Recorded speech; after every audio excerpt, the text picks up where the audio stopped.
Hey there, everybody. Welcome into the CSN studios. I'm Sebastian Salazar, and this is Real Fantasy, where we bring you all the latest info, trends, hot takes, and more in an effort to get you ready for another huge weekend on the fantasy football scene. It is Week 12. So in some leagues, you got 3 weeks left until the playoffs. In others, just 2. There is literally no time to waste, either in setting the right lineup or on this very show. Our fantasy experts are here to guide us. Kay Adams joins us from the NFL Network, where you can watch her Monday through Friday mornings. And Josh Norris joins us from NBC Sports and Roto World. Follow him on Twitter at Josh Norris. Guys, thanks for hanging. Let's get to our quick hits. And our first was not just a hit, it was a body blow for fantasy owners. Ajayi Green likely done for the season after tearing his hamstring. No secret, he's in the top 5 of most receiving categories and fantasy points. Impossible to replace him this late in the year. And double the bad news for the Bengals. Giovanni Bernard also done for the year with an ACL tear, which will probably have Jeremy Hill owners very, very happy, but not many other folks. Guys,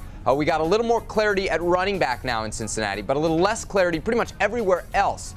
Definitely. So, Josh, let's start with you. What's good in this new Bengals offense, and what's bad? There's not much good, especially because they face the Baltimore Ravens this week. Sebastian, 42% of the team's targets are now sitting on the bench in terms of Ajayi Green and Gio Bernard. So I guess you enter Brandon LaFell, who has had some productive weeks and seasons at times. And then fantasy football Twitter at times has loved Tyler Boyd, someone who I think only succeeds in the slot. So then if they move him to the outside, there's going to be a lot of struggles. Kay, I think the one part of this passing game that might improve is Tyler Eifert, because he has to be used more often in the red zone. He's the only one that can win in one-on-one matchups, win in those contested situations that we talk about all the time. But Kay, there's a big difference in winning over the middle of the field than there is on the outside near the sideline. I'm worried about Eifert. I think that he'll see a lot more double coverage without Ajayi Green. I think Tyler Boyd is the guy to go grab if you can get him. I like Brandon LaFell. He has experience. He's been on the field for like 90% of snaps all season long per game. But Tyler Boyd is your home run. Tyler Boyd is your guy to put in there, and hopefully he has single coverage, and he's explosive. I think he can do some nice things. You look at Ajayi Green. He had 100 targets this season, over 10 a game. In games that he played fully. So there's a lot of targets to go around. I think a big, good, productive, efficient amount of those will go to Tyler Boyd. Talking about the run game, though, Josh, I'm going to throw this back to you here.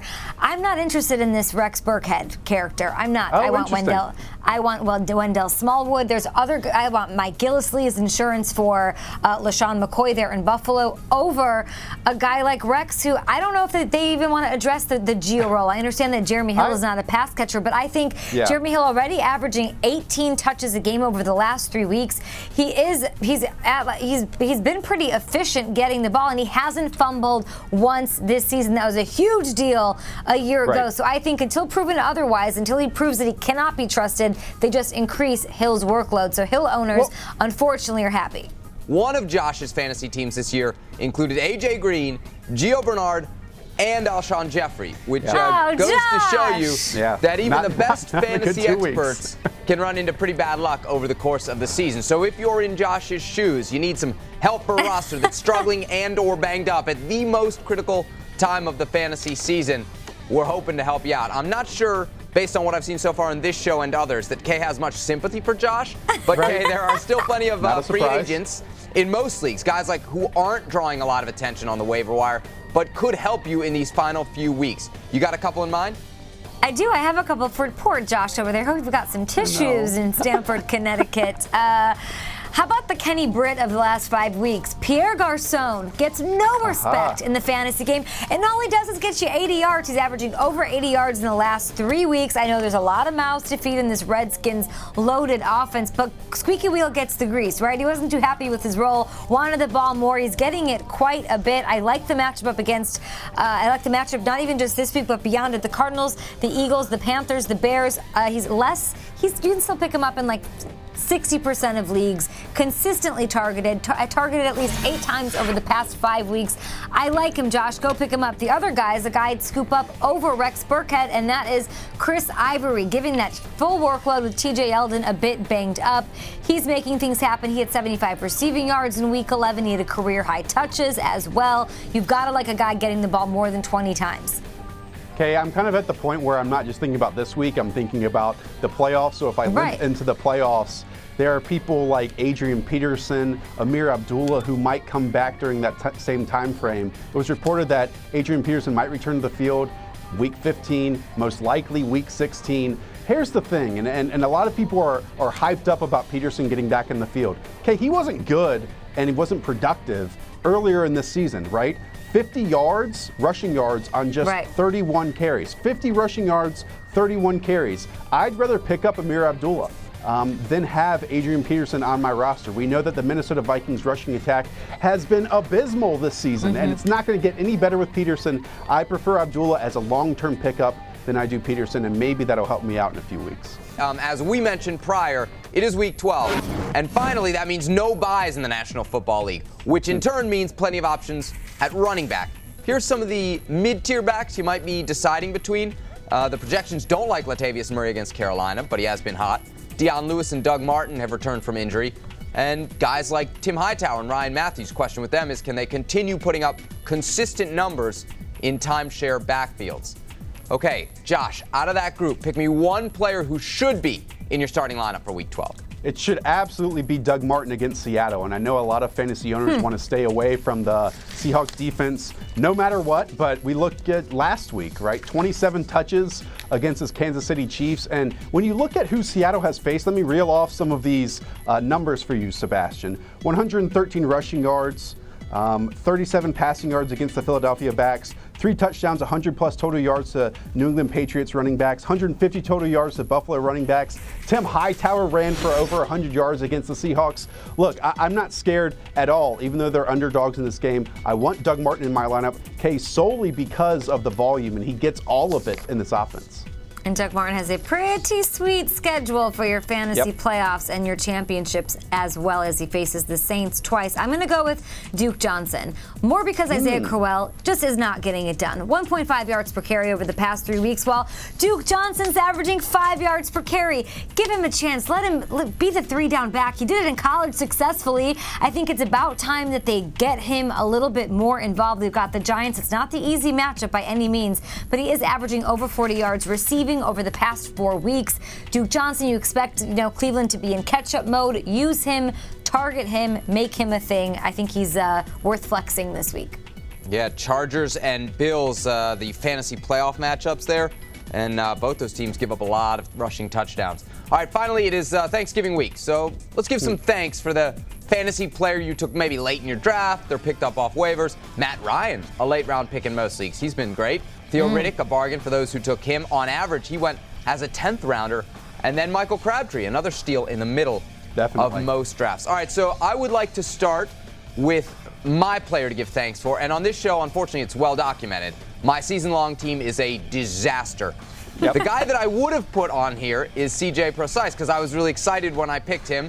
But as we know now, as is the case with many of my players, they are injured. So I'm going to say Rob Kelly, and I got Rob Kelly early. As soon as Matt Jones fumbled against Detroit, and of course we're based in D.C., so we watch every single Redskins game, I went Rob Kelly. And his 3 touchdowns last week, coupled with David Johnson's effort, helped me win my weekly pot in my league, which mitigates some of the damage from my not making the playoffs as a dude who hosts a fantasy football show, which my buddies seem to give me a lot of guff for some reason. Kay, who are you thankful for here on this Thanksgiving week? Sebastian, I'm thankful that you didn't listen to some lady at NFL Network saying to sell high on Rob Kelly before last week, because that would have been silly had you done that. I'm thankful for Jamison Crowder. You mentioned Michael Crabtree. All the Redskins. Jamison Crowder has more yards than Michael Crabtree. Jamison Crowder either has a touchdown or a 100-yard game in 5 straight. Jamison Crowder has 6 touchdowns. That's more than Julio Jones. And I scooped him, I didn't even use a waiver claim on him. I scooped him off free agency, like on a random Monday. Incredible grab, and he's super, super helpful and has paid off and is my flex week in, week out. Okay, I'm thankful for another running back. Miami Dolphins running back Jay Ajayi. He was inactive, didn't even make the trip to Seattle in week 1. Old man Arian Foster was given the starting running back job. Then week 6, week 7, and weeks 9 happened. And since then, this Miami Dolphins offense has looked very different. They're not force-feeding the ball to Jarvis Landry anymore. Instead, they're taking shots to Devontae Parker, taking shots to Kenny Stills, and feeding the ball to Jay Ajayi. And Jay Ajayi will absolutely eat on this Thanksgiving weekend going up against the San Francisco 49ers, and I'm very thankful for that. Guys, I'm not just thankful for Rob Kelly. I'm thankful for your time as well. Quick break for us. Next up, we head to Facebook to tackle your questions. Kay Adams and Josh Norris, two of the best in the business, are at your disposal every single week. Their advice straight ahead here on Real Fantasy. Meanwhile, the Baltimore Ravens are just so over running the ball right now. We'll gauge interest in some of their receivers. Kay likes Steve Smith, but what about Mike Wallace, Rashad Perriman, even Dennis Pitta? Real Fantasy, getting real next on CSN.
All right, welcome back to Real Fantasy. I'm Sebastian Salazar. Now, we do a lot of super cool stuff on this show, but what I enjoy the most is that every week, Kay Adams, Josh Norris, and I are live on Facebook taking all your fantasy questions. Now, usually we do this on Thursday afternoon through your local CSN Facebook page, but this week, because of Thanksgiving, we moved it up to Tuesday, and you guys still turned up in record numbers. So one, thanks for joining us, and two, here's the best from this week's Fantasy Facebook Live. A defense question here from Raul wants to know, should he start the New York Giants defense against Cleveland or Tennessee's defense against Chicago? Okay, what's your vibe? I'm not going to lie, I love both of them. I was just sizing up defenses before we got on the show. I even like the Saints wildly this week as well, but the Titans are in a great spot and they're really widely available. You can't go wrong with the Giants with what they've done recently. It has been completely incredible going up against Cleveland. I played them over the Titans, but if you can't grab them, go ahead and grab Tennessee. Giants, obviously, Landon Collins just looks incredible. The defense is what won them that game last week against the Bears, and now they've got Cleveland banged up. Let's go Giants. I'll start the Giants as well, but Kay, I guess Matt Barkley doesn't scare you at all with, Chicago and this vaunted passing game with Cameron Meredith. I'm completely joking. Like, this Bears offense, there's nothing to worry about. As long as you shut down the run with Jordan Howard, who is getting targets as well, then obviously the Titans defense can be very, very good. But I will side again with the Giants for as many reasons as Kay listed. Our good buddy You know what, Larry. Josh? The expectations for my Chicago Bears weren't really that high, but your hometown, Carolina, I'd say the expectations this season are pretty high for them. So I don't know if I'd be coming at my Chicago Bears that way, buddy. Okay. Well, here's the thing, Kay. One team is could reach the playoffs. Possibly. Yeah. The other team will be at home. One team was in the Super Bowl last year. I'm just saying. True. I'm just saying. Larry wants to know if he should pick up Emmanuel Sanders. Now, I don't have any other information. How is he available? Yeah, I don't have any information on the rest of his roster, but just looking at the targets here over the last 3 weeks, 10, 11, 9 for Sanders. No touchdowns, but he's certainly getting some workload, Josh. So is that a valuable pickup this late in the year? Yeah, Weird that he's out there. Yeah, no, it is. I mean, someone must not be a Trevor Siemian fan out there. Props to John Elway, by the way, for retweeting the Roto World Football podcast today. Very nice of you. Anyways, Trevor Siemian is a main reason why Emmanuel Sanders might just be a wide receiver 2 and not a wide receiver 1. But even as a wide receiver 2 at this point in the year, Kay, that's an awesome ad. He hasn't scored in 6 games. He hasn't hit 75 yards in the last 3 before the bye. They have the Chiefs, I believe, this week, who are banged up. So I don't. They're certainly banged up. So I would love to pick him up and play him. If I can get 70 yards from a guy, it's the same reason I don't understand why Pierre Garçon's widely available. You're getting 80 yards from these guys, which they're outscoring a lot of wide receiver ones at this point that you drafted in the first couple of rounds. Right. Guys, we talked a lot about Rams receiving options last week on the show with Jared Goff taking over. Derek wants to know, though, about Jared Cook. Do we see his improved performance continuing this week? I can't do it. I don't care if he has 200-yard games in a row. I cannot see myself picking him up and putting him into a lineup. He is. I can't do it. He's the safety valve. No. You can talk me out of it, but you can't. Sorry. Can't do it. Absolutely CJ cannot Fedorowicz, do it. Vance he has McDonald. burned both Kay and I too many times. Yes, Vance McDonald. He gets. We talk up Jared Cook and say it's going to be a thing all the time. I worked in St. Louis. I know what's up. No thanks. Yeah, can't do it. All right, guys, that's all the time we have here for Fantasy Facebook Live. Thanks for hanging out. When we return on Real Fantasy, Josh and Kay will walk you through their daily fantasy squads. David Johnson, the most expensive player on the board this week. Is he worth all the money against the Falcons? That's next here on CSN. Stay with us.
All right, glad to have you with us on Real Fantasy. I'm Sebastian Salazar. Now, I know at the beginning of the last segment, I told you I really, really loved our Facebook Lives. And I do, but I really love this part of the show. It's our fantasy focus where Josh, Kay, and I each build our own daily fantasy team for the upcoming weekend and hopefully help you win some money as well. I particularly like this part of the show when my team wins, as it did in Week 11.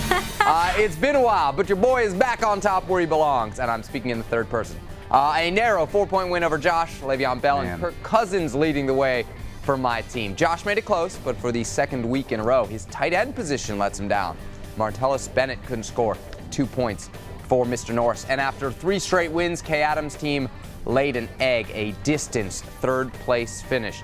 Guys, it was close, but a win is a win. I got to pat myself on the back. I got those matchups right. Pittsburgh against the Browns, and then the Redskins in their big win over the Packers. Give me some credit. All good things come to an end. Are you and I tied now, Bash? Producer, what is the score? I think I'm ahead, right?